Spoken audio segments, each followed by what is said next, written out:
So my friends, this is the BenQ GV1. It's an ultra portable projector. Now it hasn't even been released yet. In fact, this is a pre-production model. But is it going to be any good? Let's take a closer look.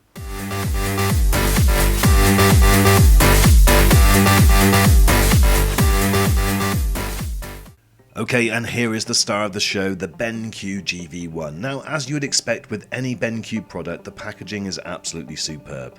And it comes with two boxes which carry the accessories, and then the other box which has the projector itself. Right, let's unsheath that beast and have a look at this projector.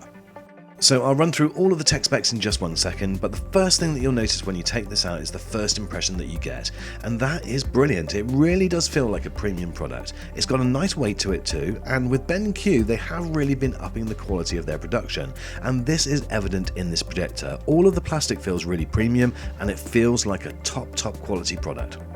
The tilt action for the lens is brilliant. It gives you an extra 15 degrees, and on the back you've only got two inputs. You've got the DC power in, and you've also got the USB-C. To give you some comparison in terms of size, here it is against my iPhone 10. So on the side of the device you have a focus ring, and then on top you have volume up and down, the power, and also a Bluetooth button, which I'll show you what that does in just a few moments. Okay, now let's have a look at these tech specs. So this has a resolution of 480p. Now I know what you're thinking, but I'm going to come onto that in just a second.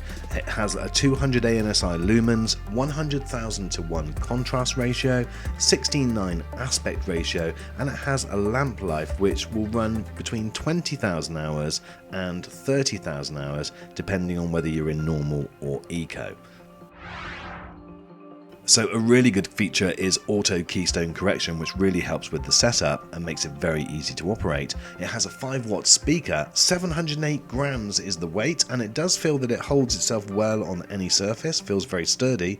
The measurements are 155mm by 80 by 80, and at the time of doing this video the price is yet to be announced, but we understand it is likely, don't quote me, but to be within the 300 to 350 range.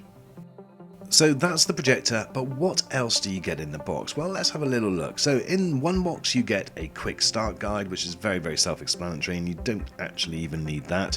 You also get a little carry case, which again is a nice feature because I'll come on to the uses for this projector in a second. And you also get a USB-C to USB-C cable. So having the little carry case is a nice feature because you can take this projector anywhere. So having something to put it in and keep it nice and safe and secure is definitely a bonus. You also get the remote control, which again is very simple to operate. Let's just take it out of its little bag here. Reminds me a little bit of the old Apple TV remotes, but there you go, that's the remote that you also get. Now in the other box you also get some power accessories for Europe, US, and also the UK, and so I'm in the UK, so I'm just going to hook that up, and now we're ready to set up. So the team at BenQ recommend that the optimum screen size for this projector is around about 60 inches.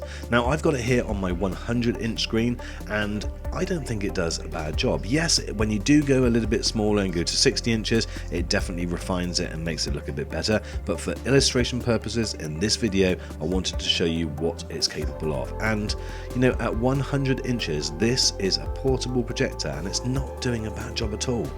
So another thing that this projector does well is display text. As you can see, I'm scrolling in and zooming in on text on my phone, which is airplaying to the projector, and it's completely clear.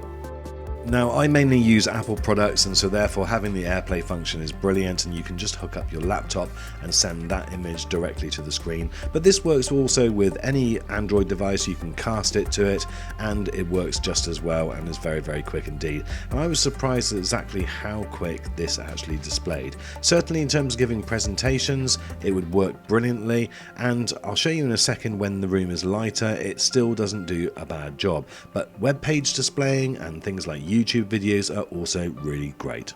Now, the reason why I think 480p is okay for this projector is that I just don't think you're going to be using it for a main movie projector. You're going to be using it as an alternative, one that you take out with you, one that you use for occasional use as a presentation thing, or even maybe just in a bedroom. This is completely portable where you can take it anywhere. The sound is really great on it, but you're not going to be having this as your main home theatre. So 480p, I think, does a reasonable job. And if you're looking at the images that are being displayed, I think that you can't really argue with that. that.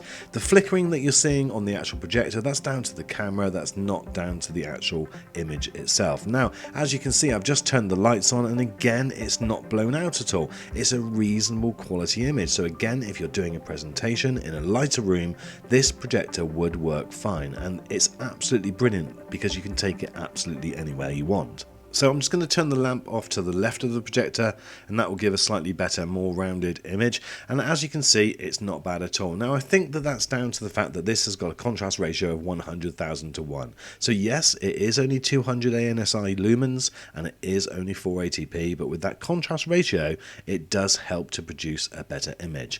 Let's now have a look at some of the menu options and what you get in the actual user interface. So the menu system gives you limited opportunities to go in and change the picture mode. You can have presentation, cinema, vivid, and also sports, but there aren't many other changes that you can make. Now, the great thing with this projector is that you have got USB-C, so you can plug in a hard drive. The other thing which is very good is that you've got the ability to actually have this as a mounted ceiling projector. So you can have it, for instance, as you can see, I've just done it upside down, so if you want to mount it to the ceiling, you can do that. And you've also got the ability to have it as a rear projection, so that can be ceiling mounted rear projection or also table mounted rear projection. Now, one thing I'd really like to see in future software updates is the ability to install applications, because then this would add so much more function, especially as it doesn't come with an HDMI socket. Now, on top there is a Bluetooth button, which if you press, you can turn your device into a standalone Bluetooth speaker. That shuts down the actual projector and plays music.